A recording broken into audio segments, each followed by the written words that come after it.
Bonjour tout le monde. Je suis contente de vous retrouver. Alors, après vous avoir bien expliqué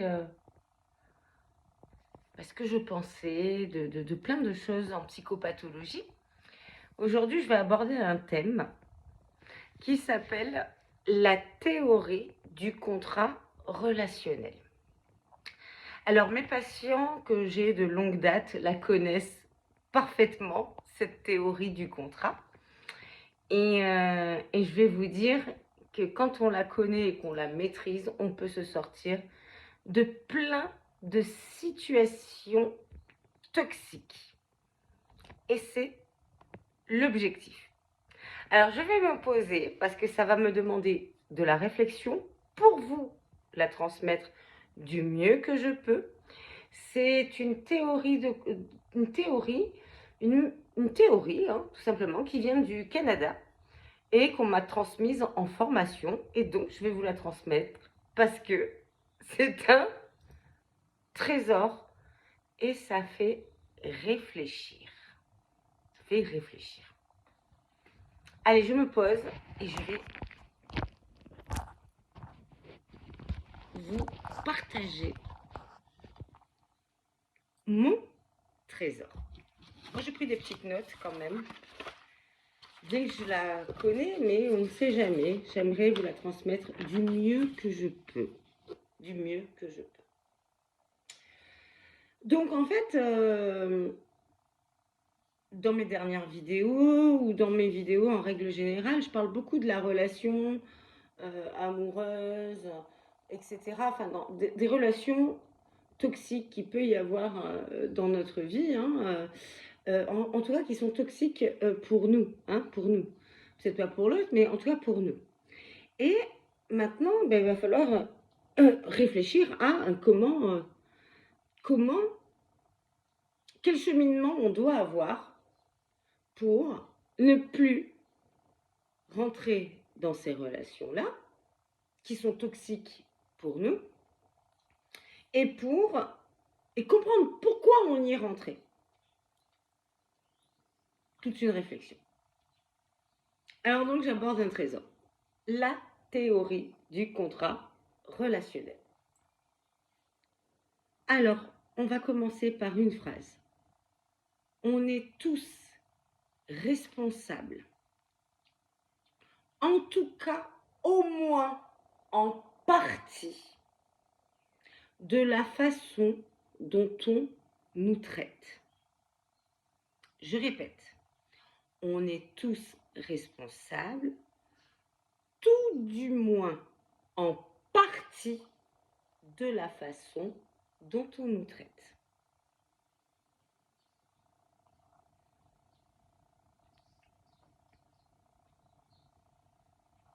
Je vous expliquerai le tout du moins après. Dans notre vie, quand on est en relation, qu'elle soit amicale, qu'elle soit familiale ou qu'elle soit amoureuse, on signe des contrats relationnels implicites.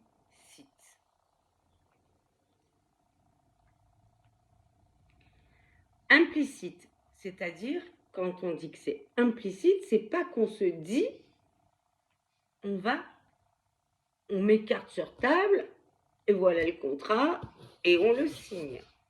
On se dit les choses. Ça se passe pas comme ça.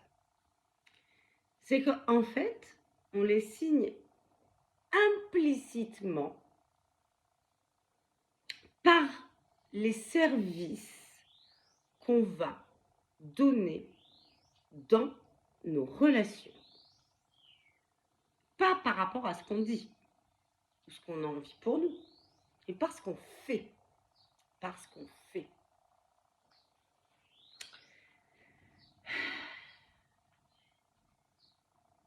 En fait, on se présente à l'autre,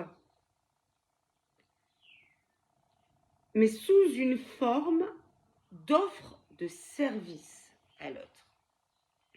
Sans le vouloir. Sans le vouloir. On se présente à l'autre sous une forme de service. Et après, bien sûr, l'autre s'attend toujours à avoir le même service, la même offre de service. Vous comprenez? Exemple, vous allez au McDo. Vous savez que vous n'avez pas le temps, vous voulez manger vite, et une nourriture, bon, certes, pas forcément saine, mais vite fait, avec cette nourriture-là. On va imaginer, vous arrivez au McDo et vous attendez une demi-heure. Vous allez vous dire, ben non, là, il y a un changement dans l'offre de service. Ce n'est pas normal. Vous vous attendez à une offre de service et ça doit être toujours la même. Le jour où ça change, ça ne va pas vous plaire. Vous allez dans un gastro, vous savez très bien que vous allez attendre plus longtemps, que vous allez avoir une autre nourriture, que c'est un temps que vous allez vous donner bien plus large. Et là, auquel cas, à la rigueur, si vous arrivez dans un gastro et qu'on vous distribue 50 milliards de plats et qu'on vous presse pour que vous partiez, vous n'allez pas comprendre. Ce n'est pas l'offre de service que vous avez l'habitude d'avoir. Et bien dans les relations, c'est pareil. C'est pareil. Donc il faut bien définir dès le départ dans la relation ce qu'on peut offrir à l'autre. C'est là que c'est compliqué. Je peux vous donner des exemples. J'avais une amie, moi, à l'époque, qui avait un enfant, 2 enfants. Et un jour, je l'invite à manger chez moi et bon, j'avais préparé des petites choses, enfin pas mal de petites choses d'ailleurs. Et sa mère, donc mon amie, se sert, elle a son assiette, la petite. Et, donc à un moment donné, j'avais mis du bacon. Parce que je crois que j'avais fait une raclette, un truc de ce style-là. Et j'avais mis du bacon. Et sa mère se sert du bacon. La petite adorait le bacon. Elle adorait ça, donc elle a dévoré tout le bacon de ce qu'il y avait dans le plat. Et à un moment donné, sa mère s'était servie, je ne sais pas, 2 tranches de bacon. Et la petite est venue, alors qu'elle avait mangé, je ne sais pas moi, 10 tranches de bacon, est venue piquer dans l'assiette à sa mère. Et moi, j'étais étonnée, je lui ai dit, mais tu n'aimes pas le bacon à mon amie? Elle me dit, si. Alors, je lui dis, oui, mais là, tu vois bien que ta petite te prend ton bacon alors qu'elle en avait largement assez. Oui, mais c'est pas grave, c'est pas grave.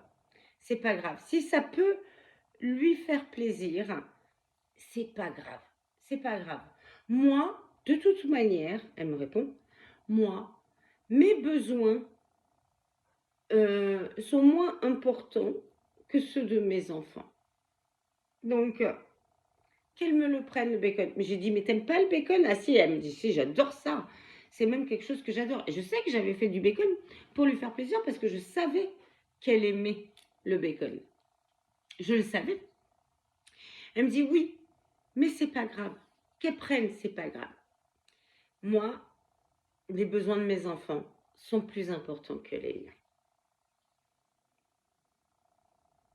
Alors là, j'arrive à une autre petite phrase.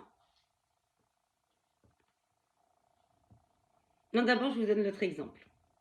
Donc, à un moment donné, avec cette copine, alors, je vous parle d'il y a quelques années, d'accord?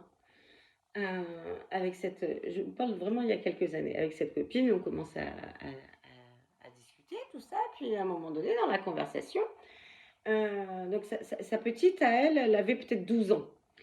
Et dans la conversation, elle me dit, ouais, là, ça y est, là, je commence à, à prendre soin de moi. Tout ça. Puis là, bon, mon portable, il était complètement mort. J'avais un portable tout pourri avec des touches, là, même pas tactiles, etc. Et là, j'ai décidé de m'acheter un iPhone 6 à l'époque. Je vous parle de l'époque. Alors maintenant, on est au 15, mais à l'époque, c'était le nouveau, c'était le 6. J'ai décidé de m'acheter un iPhone 6. Et là, sa fille intervient et elle lui dit, quoi? Toi, tu t'es acheté un iPhone 6 alors que moi, je n'ai que le 5 ou le 4, je ne me souviens plus, mais celui d'en dessous. Et toi, tu t'es permis de ça? Mais oh, ça va pas. Ça va pas. Alors la mère, bon, elle comprend. Enfin, elle comprend. Hein. Et presque elle culpabilise en se disant, ouais, c'est vrai, j'ai mieux qu'elle. La fille, 12 ans.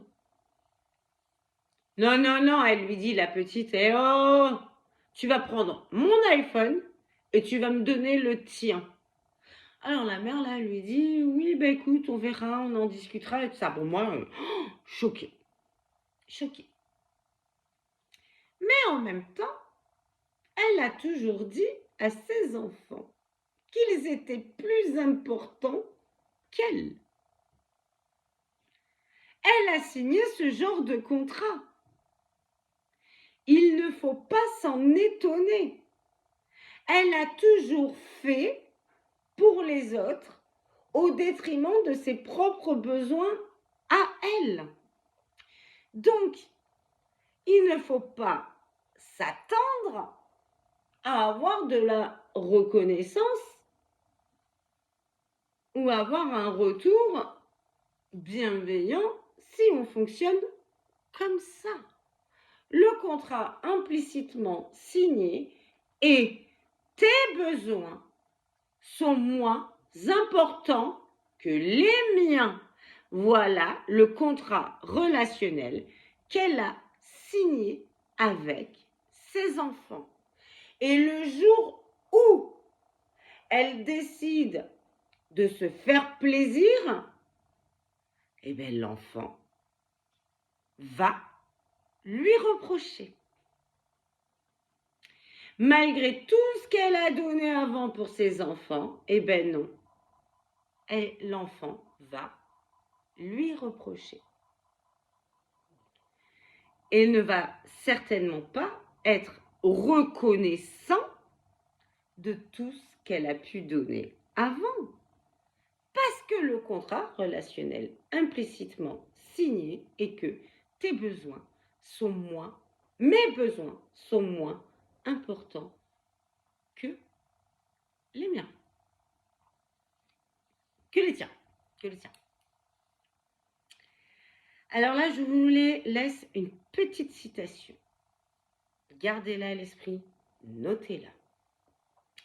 Vos enfants, et d'ailleurs tous les gens qui vous entourent, vont toujours vous traiter un peu moins bien que vous vous traitez vous-même.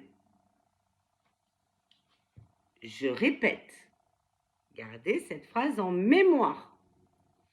Vos enfants, et d'ailleurs tous les gens qui vous entourent, vont toujours vous traiter un peu moins bien que vous vous traitez vous-même.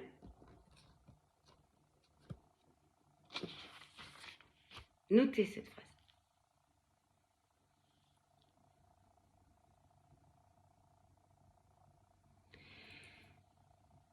Quand vous vous oubliez pour les autres,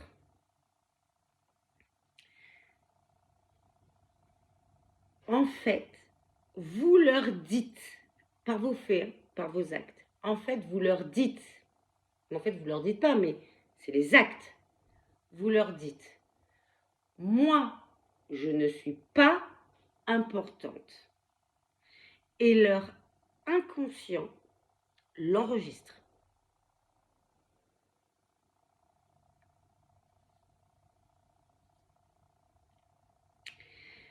Dans vos faits et vos actes, quand vous donnez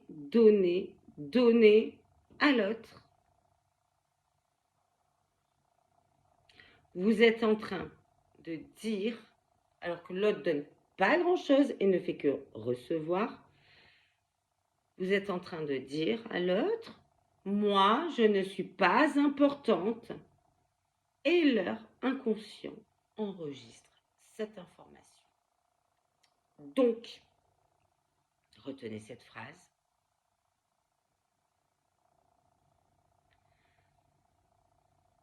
Vous ne pouvez pas dire « Moi, je ne suis pas importante ». Vous ne pouvez pas dire ça. Moi, je ne suis pas importante. Et vouloir que l'autre pense l'inverse. Il va falloir, vous voyez, c'est des phrases, mais il faut que ça s'intègre. C'est pas logique. Vous ne pouvez pas montrer par des faits que vous n'êtes pas importante et attendre que l'autre pense l'inverse. Vous ne pouvez pas reprocher à l'autre de penser l'inverse, étant donné que vous donnez, que l'autre vous donne une petite miette et que ça vous suffit. Pour l'autre, vous n'êtes pas importante. Et pour l'autre, ses besoins sont plus importants que les vôtres.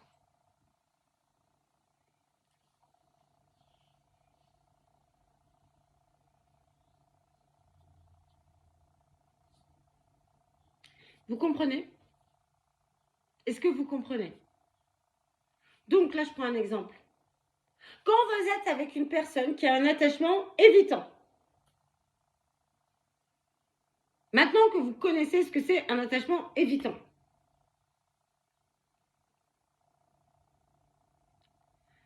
si vous êtes anxieux ou sécure, vous allez lui donner,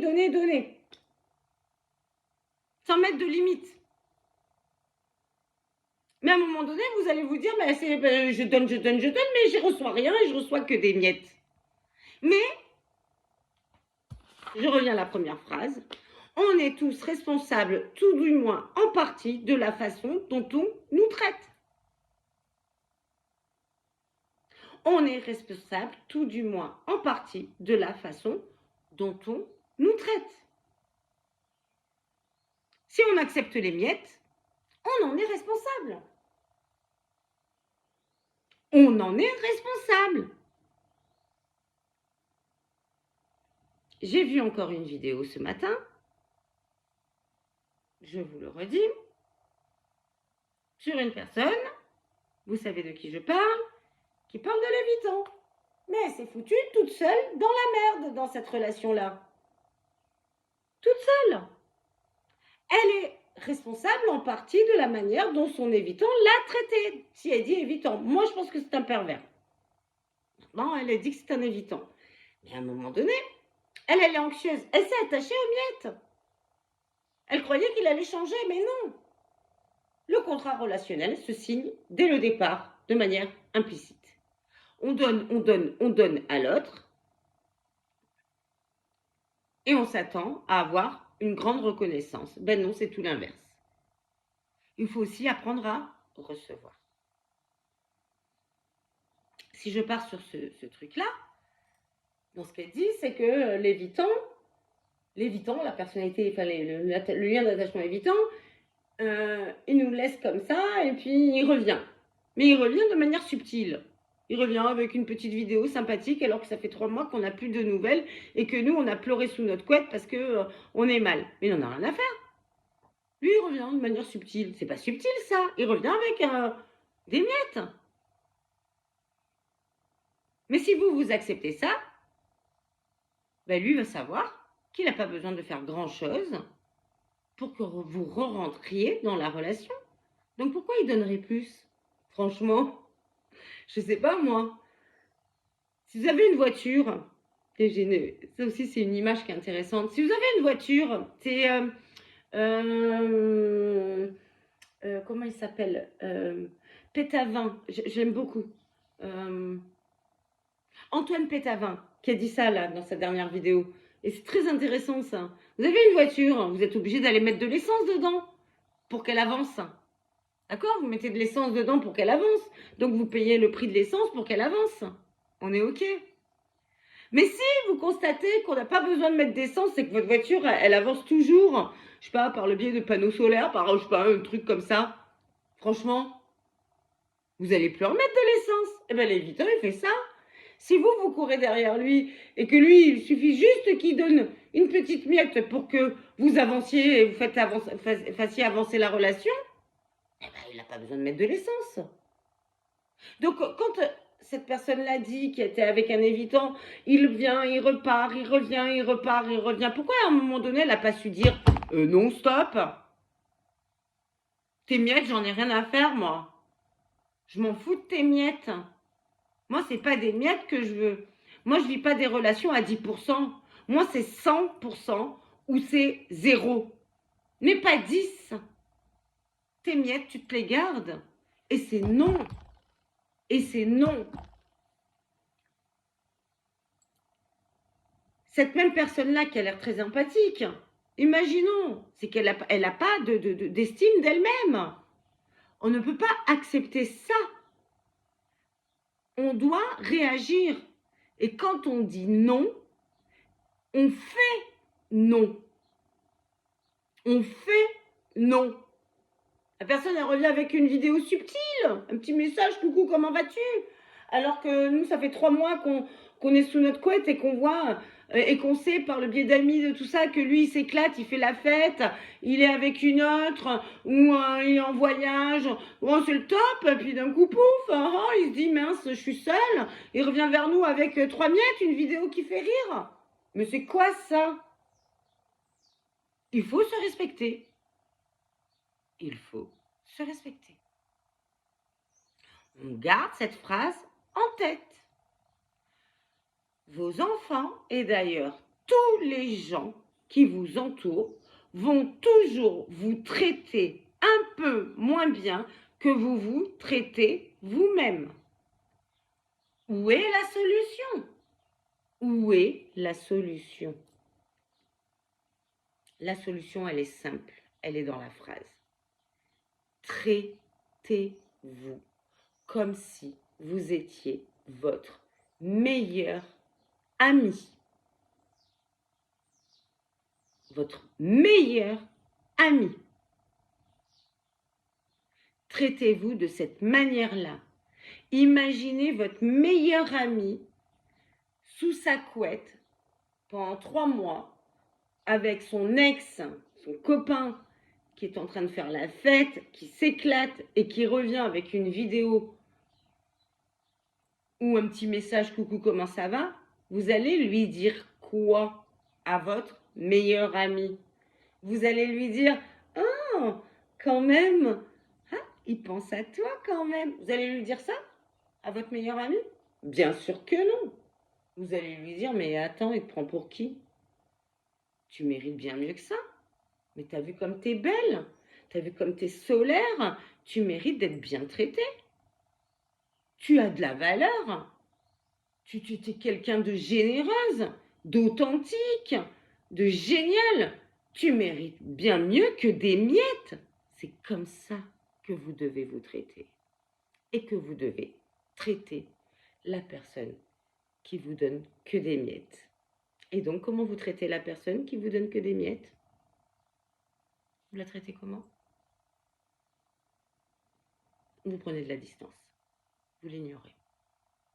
Vous méritez mieux que ça.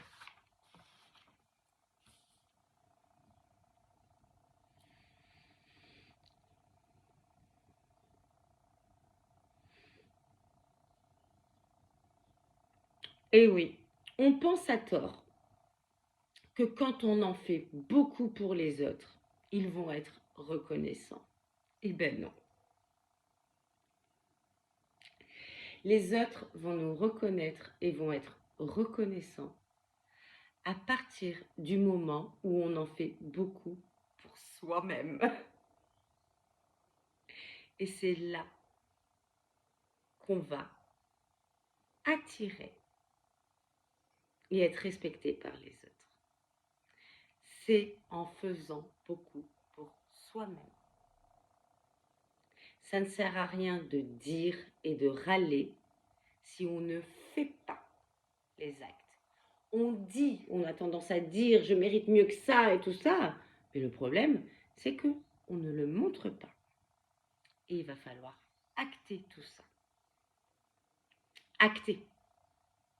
On peut dire, je mérite mieux que ça. Et acter, c'est si on reçoit un message comme ça, sans bienveillance, sans rien, on ignore, distance. On enlève les personnes toxiques de notre vie qui nous font du mal et qui nous empêchent de nous épanouir. Et on le fait pour soi, par amour pour soi, parce qu'on est notre propre meilleur ami. Et on doit se respecter. Quand on va donner à l'autre, c'est parce que l'autre le mérite déjà. Le mérite déjà. Et non pas pour avoir de la reconnaissance de l'autre. Donc, on est responsable, tout du moins en partie, des contrats que l'on signe avec les autres, contrats relationnels implicites. On est tous responsables de la façon dont on nous traite, tout du moins en partie. Pourquoi je dis tout du moins en partie? Parce que il existe des pervers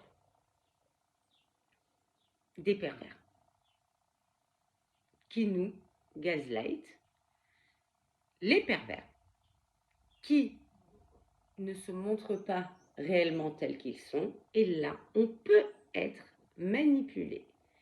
Maintenant, il existe plein de vidéos. Moi, je peux vous en faire si vous voulez pour vous donner les signaux. Et là, on peut tomber dans le panneau. Mais par contre, si on connaît bien les signaux, on peut rapidement s'en sortir dès le premier signal où on nous traite mal. Dès le premier signal. Mais quand on ne connaît pas ce genre de relation, on peut tomber dans le panneau. Mais si on garde à l'esprit que nos besoins ne sont pas moins importants que ceux des autres, on peut éviter d'entrer trop longtemps dans une relation avec un grand manipulateur. Type, alors grand, quand je dis grand, une merde de manipulateur qui peut nous détruire. À nous d'être notre propre meilleur ami tout en restant ce qu'on est.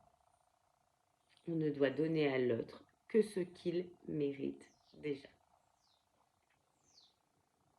Je vous laisse réfléchir à tout ça. Je vous embrasse très très fort. Si vous avez aimé cette vidéo, likez.